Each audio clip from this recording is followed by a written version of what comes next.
मित्रांनो, मी मागच्या व्हिडिओमध्ये तुम्हाला सांगितलं होतं मला त्या मुलीने कसा धोका दिला, पण त्याच्या आधी देखील तुम्ही मला एकदा तसा धोका दिला होता.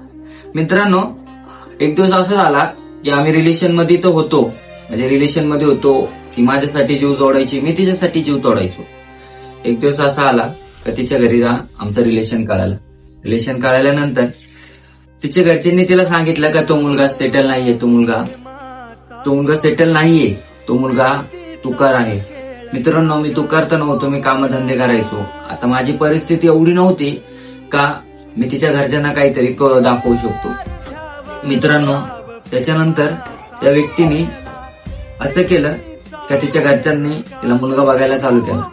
मुलगा बघायला तर चालू केलाय, मी देखील खचून गेलो. तिला असं कळाल्यानंतर का तिला मुलगा बघताय, त्रास होत होता स्वतःला, तरी देखील मी दाखवत नव्हतो. माझं कामाला तर चालूच होतो, पण मनात तीच गणगण, तीच टेन्शन की यार त्या मुलीला मुलगा बघायला तर आलाय, तिला जर आवडला तर आपण काय करायचं. टेन्शन खूप घेत होतो, तरी देखील मी स्वतःला सावरायचो. नाही, ती व्यक्ती बोलली ना आपल्याला मी तुला सोडून कोणालाच नाही जाणार, कोणाचीच नाही होणार, कोणासोबत लग्न सुद्धा नाही करणार. मित्रांनो, टेन्शन तर येत होतं, पण तरी देखील मित्रांनो त्या मुलीने मला फोन केला की एक दिवस मी फोनासाठी तरसायचो. तिच्या घरच्यांनी तिचा फोन सुद्धा घेऊन टाकला.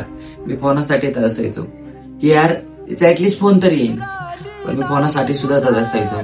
तिचे मित्र 2 जण मित्र होते, त्या मित्रांना फोन करायचो की यार तिला फोन करा, तिला मला एक शब्द बोलायचा आहे, एक शब्द मला बोलायचंय, मन तर दुखायचं, एक शब्द फक्त ऐकायचा तिचा.